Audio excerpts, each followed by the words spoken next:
qualité de maire de Kaffrine, vous êtes venu assister aujourd'hui à cet atelier organisé par la CNDT. Qu'est-ce qu'on peut retenir de cet atelier? Vous savez, j'ai l'habitude de dire que la formation est un ajustement au changement. Et dans un contexte où l'on promeut l'inclusion sous forme de meilleure manière d'avoir soit des positions communes ou partagées, il est bon que de temps en temps des acteurs soient réunis pour s'enrichir mutuellement, échanger, partager leurs expériences et ensemble envisager l'avenir. Et il y a aussi, et c'est peut-être culturel, mais on le dit avec humilité et légèreté, le Sénégal est un pays de dialogue. C'est quelque chose que nous devons ériger en règle, en ce sens que dans une famille, il faut dialoguer, dans une association, il faut dialoguer, dans un pays, entre gouvernants et gouvernés, entre acteurs politiques, il faut tout le temps dialoguer. De quoi est-ce qu'il s'agit? La Commission nationale de dialogue des territoires nous a conviés à un atelier de partage sur les objectifs de développement durable. Comme vous le savez, il y a eu d'abord les OMD et après évaluation, un nouveau programme, un nouvel agenda a été arrêté à l'échelle internationale et au niveau des pays. Et cet agenda pour les objectifs de développement durable doit être porté, assumé, suivi et surveillé par les acteurs locaux. Et qui parle d'acteurs locaux, parle d'élus locaux, parle d'organisations communautaires de base, parle de sociétés civiles, parle de partenaires techniques et financiers. Et sous ce rapport, il est absolument utile que de temps en temps, d'abord les uns et les autres sachent quels sont les 14 ou 17 objectifs de développement durable et quelle est la séquence temporelle dans laquelle il faut faire des évaluations d'étapes. Les évaluations d'étapes nous permettent de conforter les acquis positifs, de réformer, de remettre en cause les pratiques qui font que nous n'avons pas atteint les objectifs ou en tout cas on n'est pas à un rythme de réalisation qui nous permettra in fine de dire qu'on les a atteints. Cela simplement parce que dans le cadre des objectifs du millénaire de développement, on est arrivé au terme de ceci sans pour autant que les objectifs soient atteints à un niveau, à un pourcentage satisfaisant. Et donc nous sommes là aujourd'hui pour voir comment assurer le suivi, évaluation et comment dérouler le processus de réalisation des objectifs de développement durable. Et je dois aussi indiquer que cet atelier nous a permis de savoir et de s'accorder tous sur le fait qu'un agenda peut être national ou même supranational, mais il est aussi infranational, c'est-à-dire local. Il est vrai qu'il faut à chaque fois que de besoin, pour des questions de société, pour des enjeux majeurs, penser globalement, mais agir localement. Et sur ce rapport-là, je pense qu'il est clairement apparu qu'il faut glocaliser la démarche dans le suivi-évaluation en faisant en sorte que dans chaque quartier, dans chaque village, les objectifs soient spécifiques à chaque terroir, à chaque territoire. Et à partir de ce moment-là, les acteurs locaux verront ce qui les incombe, ce qui relève de l'action des collectivités territoriales et ce qui également relève de l'action des citoyens. Surtout qu'avec le contexte de territorialisation des politiques publiques et dans le cadre de l'acte 3 de la décentralisation, la participation citoyenne a été élevée à un niveau de principe incontournable. Voilà. Alors, à l'annonce de la mise en place de la CNDT par le chef de l'État, donc on a vite fait de qualifier cette institution d'institution de plus qui ne peut pas apporter grand chose. À la pratique, ça ne semble pas être votre position. Je dois avouer que je ne partage pas cette vision caricaturale des détracteurs du régime et quelquefois du système, si tant est qu'ils font un effort de remise en cause d'un système qui prévaut dans un pays ou dans le monde. Les hommes naissent, grandissent et arrivent à un niveau où ils sont en marge des centres de décision. Et dans l'histoire de la République, telle que vécue en France et enseignée à travers le monde, expérimentée par des pays, il est des moments où le décideur, le gouvernant, celui qui est porté à la tête d'un pays peut confier des missions ponctuelles, mais des missions essentielles à des hommes d'expérience, à des hommes de vécu et de connaissances. Ce n'est pas la première fois qu'on en a au Sénégal, il y en a ailleurs dans le monde. Je dois rappeler par exemple, à titre d'exemple, mais d'illustration, pour montrer que la sagesse, l'expérience font la différence. Et quand en 2007, l'opposition d'alors avait boycotté les élections législatives, elle s'était retrouvée pratiquement en dehors des sphères institutionnelles. Et on a eu la trouvaille dans le cadre de Front Siggil Sénégal qu'aura été les assises nationales. Et on l'a confié à quelqu'un qui était octogénaire, Amadou Mahtar Mbow. Et ça veut dire qu'il avait une hauteur de vue, il s'était élevé à un niveau tel qu'il pouvait, avec lucidité, avec sérénité, de manière détachée des intérêts et des contingences factuelles, pour essayer de faire des synthèses, des compromis dynamiques. Et aujourd'hui, que le président Djibo Leyti Ka, on ne l'aime pas, il ne laisse personne indifférent. Et tout le monde, ses congénères, les Sénégalais qui l'ont vu à l'œuvre, sont unanimes à reconnaître que c'est un homme d'un brillant esprit intellectuel. C'est une bête de travail, il a une formation solide. C'est quelqu'un qui, à l'image de Senghor, qui corrigeait ses ministres, ses collaborateurs et conseillers, lui-même, quand vous êtes au contact de ce immense homme d'État, Djibo Ka, vous vous bonifiez, vous vous enrichissez et il vous forme et vous donne des raccourcis qui vous permettent d'avoir un niveau de consistance, un niveau de capacité de synthèse et de formulation que vous n'aurez pas pu acquérir en vous asseyant sur les tables bancs des écoles, des universités, ou alors en vous frottant simplement à la pratique. Et c'est comme ça. J'ai toujours dit que la CNDT était un instrument de dialogue, d'évaluation, une force de proposition pour améliorer notre pratique et notre tradition de gouvernance locale et territoriale. Et de ce point de vue, c'est une institution, c'est un instrument consultatif dont l'utilité sera chaque jour prouvée à nous autres décideurs en activité, gouvernants aux responsabilités et même aspirants gouvernants d'être à l'écoute, de lire ces recommandations et de voir à l'épreuve du temps et des réalités comment décliner les fortes recommandations qui sont faites. En tout cas, je voudrais féliciter les commissaires qui en sont membres, rendre hommage au président Djibo Ka et indiquer que sur cette question, le président Macky Sall a une vision révolutionnaire, au sens où Senghor disait que pour être révolutionnaire, il faut avoir été aux responsabilités d'État, l'équité, être un observateur et revenir aux responsabilités. Et c'est ce que la CNDT nous permet de faire.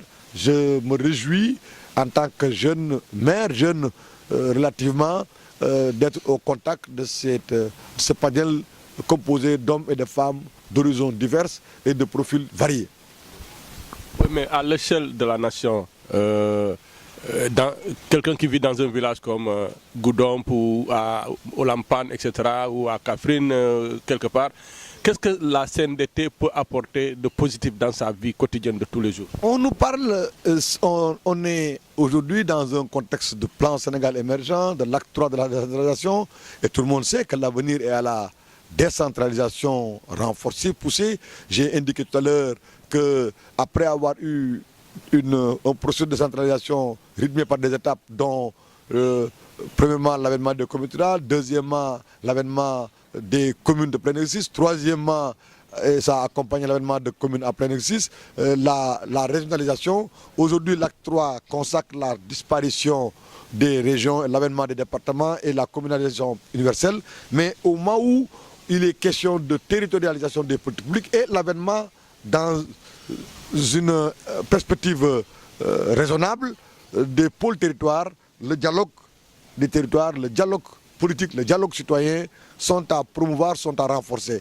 Et la meilleure façon de dialoguer, c'est de le faire dans des cadres qui ne sont pas conflictuels, où ces cadres-là sont loin des contingences liées au positionnement politicien. Et de ce point de vue, tous les citoyens sénégalais ont intérêt à suivre et à s'approprier les recommandations de la CNDT.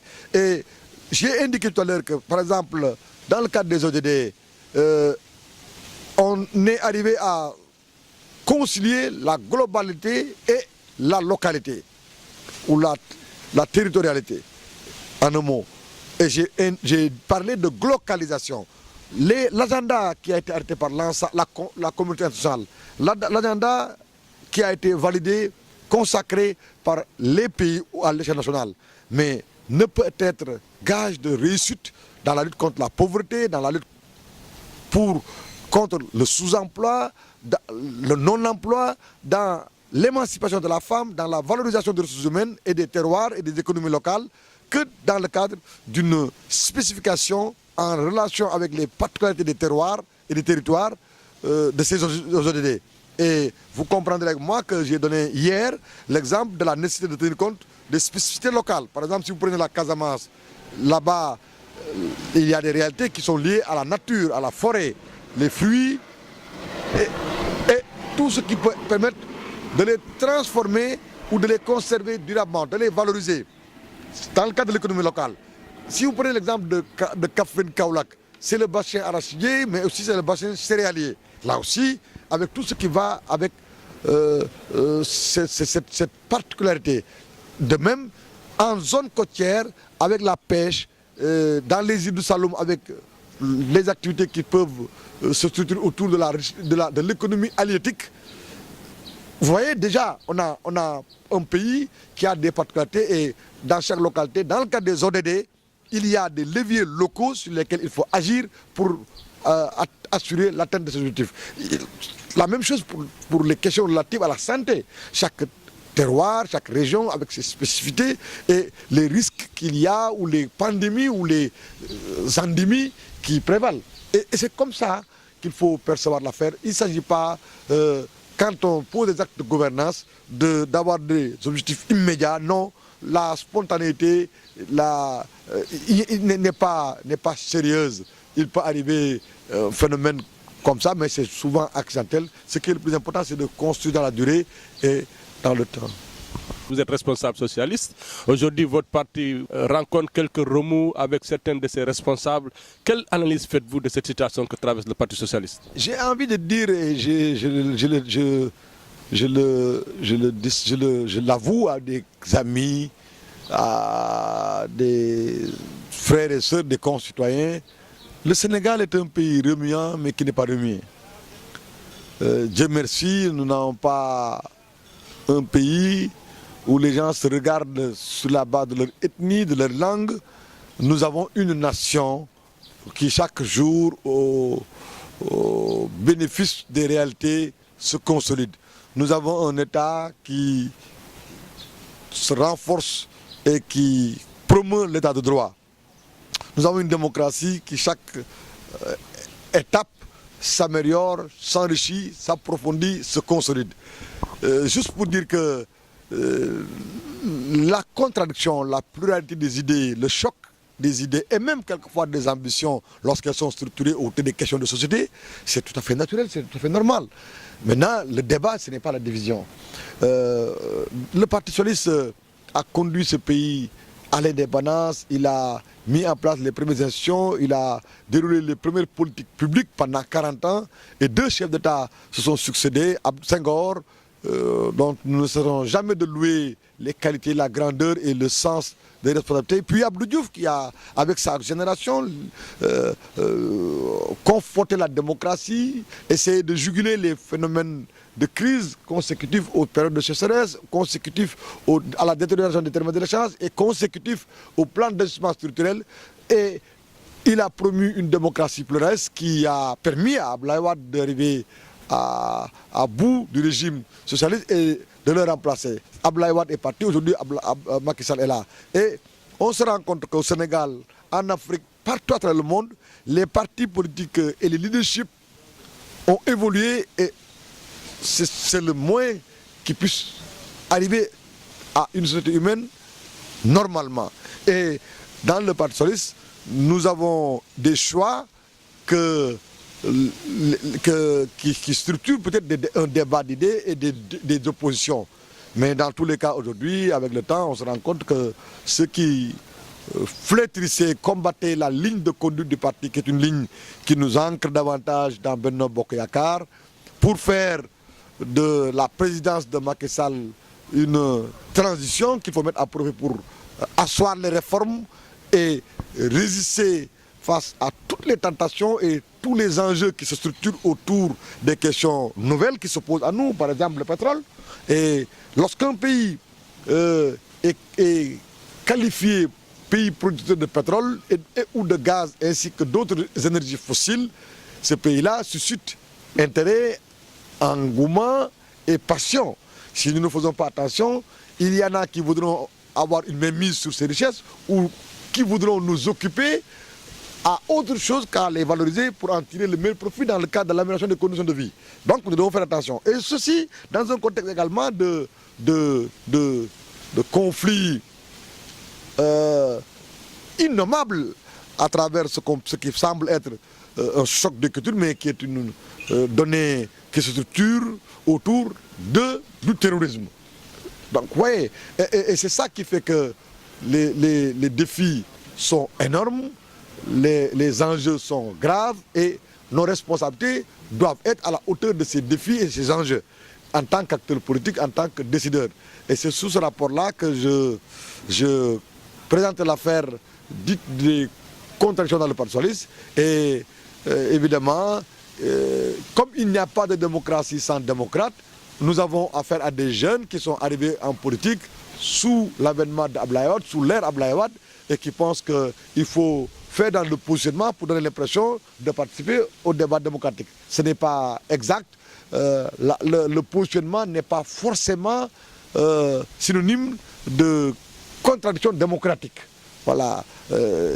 Parce que dans un positionnement qui corrobore une vitalité démocratique se fait sur la base d'idées. Argument contre argument, offre contre offre. Mais ceux qui s'opposent à la ligne du parti et aux options programmatiques qui structurent notre compagnie dans Benno Bokk Yakaar, on ne les a jamais entendus développer un point de vue adossé ou structuré autour des questions de société. Et alors, c'est du positionnement ça. Et un positionnement, bah, c'est éphémère. Mais ça ne semble pas donner la meilleure image possible du Parti socialiste. Et donc, la perception que les gens peuvent avoir de ce que nous faisons ou de ce que nous vivons dépend de leur culture, de leur vision, des idées qui les animent. Nous ne pouvons pas demander à tout le monde de penser comme nous ou de nous aimer comme on s'aime nous-mêmes. Mais nous, ce qui est important, c'est que et je le rappelle, nous savons qui sommes-nous, nous savons d'où est-ce que nous venons, nous savons ce que nous voulons faire pour ce pays, ce que nous ambitionnons pour ce pays et pour l'Afrique, et nous savons ce qui nous interpelle. De toute façon, avec le temps, vous allez voir que c'est l'argent, l'ambition personnelle ou simplement une histoire individuelle qu'on peut construire qui structure le comportement des autres. Et le temps est le meilleur allié parce que le temps est révolutionnaire. Le temps remet toujours en cause l'ordre préexistant ou l'ordre des choses. À la lecture de tout ce qui se passe comme ça, est-ce qu'aujourd'hui le Parti socialiste ne regrette pas d'avoir promu certains responsables qui sont arrivés à un certain niveau aujourd'hui et qui se retournent aujourd'hui, on peut le dire, contre les intérêts du parti. Vous savez, ça aussi c'est une des limites de la démocratie. En démocratie, on ne dit pas qu'on promeut simplement les meilleurs, et d'autant plus que c'est difficile de savoir de critérier pour savoir le meilleur au plan des idées, au plan des valeurs. C'est la loi du nombre, et quand quelqu'un est promu et soutenu par un nombre important de citoyens dans son terroir ou dans sa collectivité, vous ne pouvez que faire avec. Tenez, regardez par exemple ce qui va se passer en France. On est arrivé à avoir aujourd'hui, au deuxième tour, M. Emmanuel Macron qui va compétir face à Marine Le Pen. Or, Marine Le Pen, mais quand même, elle n'est pas sortie du néant. Marine Le Pen a un passé, a une identité, a une histoire. C'est le nationalisme, et tout le monde sait dans l'histoire du monde ce que le nationalisme a provoqué. Ce n'est pas pour rien que nous, Parti socialiste, membres de l'Institut socialiste et membres de l'Alliance mondiale des progressistes, nous sommes déterminés et animés d'un espoir de voir la France faire un sursaut républicain, un sursaut de valeur, en rappelant ce qui a fait de la France ce qu'elle est, et comme elle est perçue, et des valeurs qu'elle incarne, qu'elle inspire en termes de pays démocratique, promoteur de liberté, protecteur des libertés, inspiratrice de la République telle que connue dans l'espace francophone. Nous souhaitons que Emmanuel Macron remporte la victoire. Et de ce point de vue, je pense que dire qu'il est arrivé qu'on fasse la promotion d'hommes et de femmes, bon, vous songez, peut-être vous pensez à des gens comme Baba Fall, Barthélémy Diaz, mais vous savez, il y a des greffes qui ne sont pas toujours réussies. Et bon, une fois qu'on le sait, on doit rester debout et droit dans nos bottes, mais résolument engagé et déterminé à aller jusqu'au bout sur la base de valeurs et de principes. Voilà. Quelle appréciation faites-vous de cette réponse de Souleymane Ndéné Ndiaye à venir rejoindre le président de la République? D'abord, je me veux démocrate. J'accepte et me réjouis de la démocratie, du pluralisme, parce que ça nous enrichit et ça nous permet de nous remettre en cause. Je ne suis pas pour l'unanimisme, simplement parce que l'unanimisme est contre nature. Deuxièmement, je me veux républicain, et en tant que tel, le patriote démocrate que je suis doit accepter que le président de la République soit réellement le président de tous les Sénégalais. Et en tant que tel, il doit, à chaque fois que de besoin, sur la base des informations qu'il a et que tout le monde ne peut pas avoir à portée de main, qu'il puisse lancer un appel à la nation. Et je dois ajouter que les meilleurs moments de notre commun vouloir de vie commune, de notre existence, ont été des moments de sursaut national, de consensus, de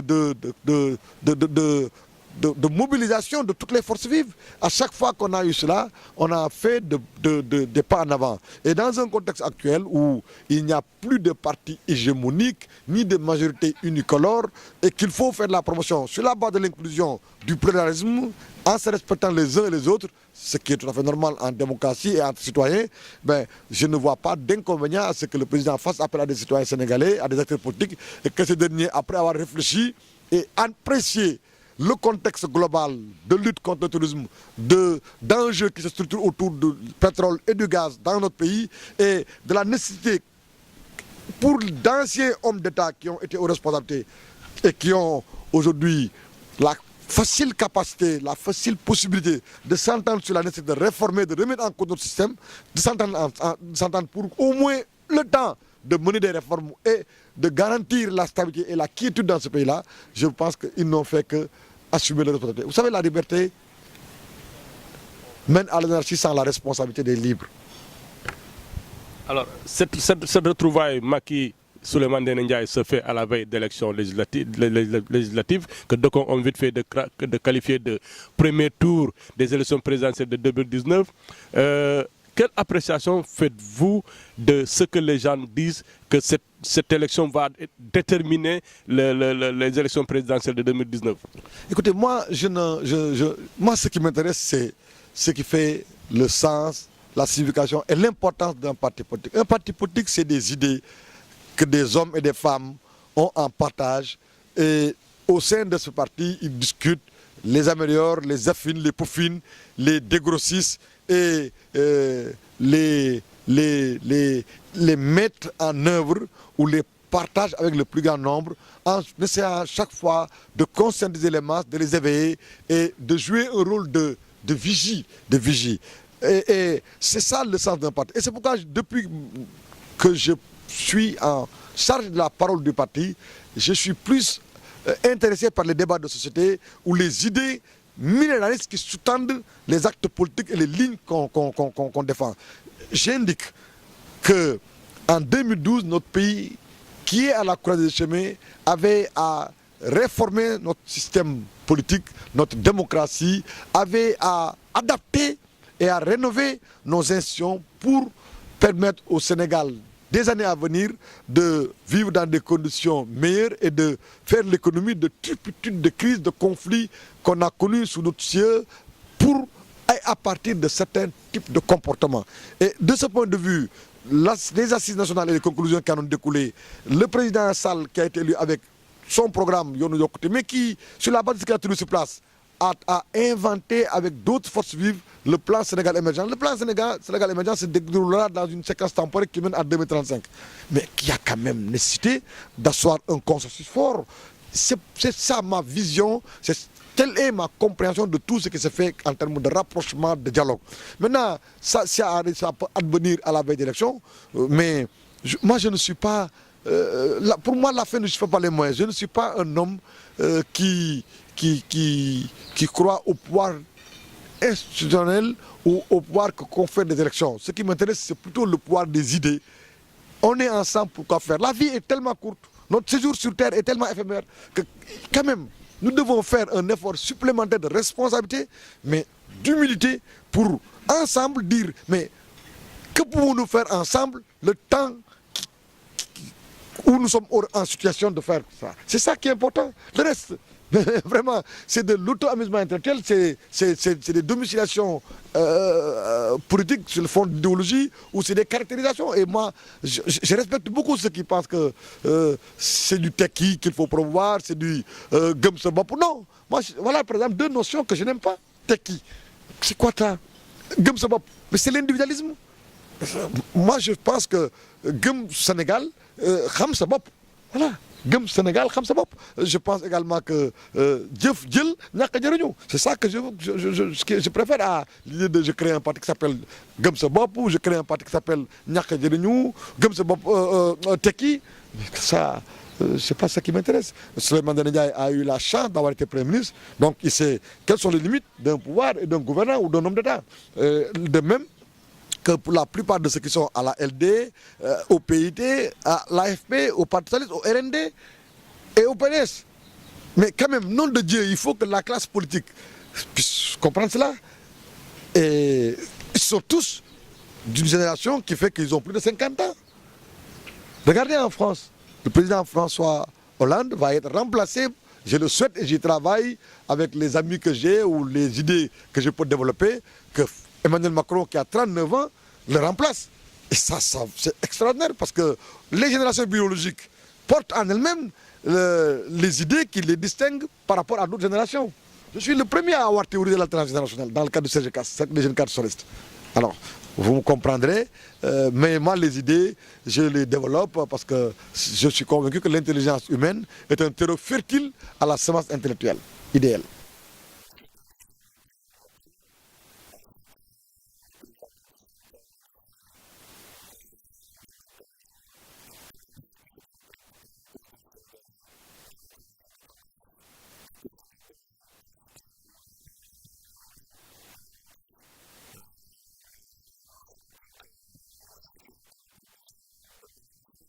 Je me félicite de ce que le président Macky Sall ait été élu. Si c'était à refaire, j'aurais travaillé à cela. Mais je suis d'autant plus rassuré que le président Macky Sall fait dans la solidarité générationnelle. Voilà, c'est comme ça. Un pays, c'est pas autant que je vais mettre. Un pays, c'est chaque génération d'hommes politiques, chaque génération d'idées, s'additionnant ou se mettant en osmose, en cohésion avec les autres générations d'idées et d'hommes politiques. Alors, Wilane est-il candidat au poste de député? Ah non, vous savez, moi, je suis en politique pour servir le Sénégal. Je suis déjà maire de Kaffrine. Bien sûr, ma présence à l'Assemblée nationale permettrait à mon département, à mon terroir, de mieux se positionner et de mieux véhiculer les idées qui nous distinguent des autres. Mais comme vous le savez, je suis dans un parti et dans une coalition. Et dans ce parti et cette coalition, il n'y a que de bons candidats. Mais puisqu'il n'y a que de bons candidats, nous devons chercher à avoir de meilleurs candidats. Et les meilleurs candidats, c'est les candidats qui sont portés par les autres, par tous. Et si mes camarades et compagnons, mes alliés de Benno Bokk Yakaar estiment que je suis je fais partie des meilleurs candidats, eh bien, ils nous mettront en valeur. Je vous remercie, monsieur le maire. C'est moi.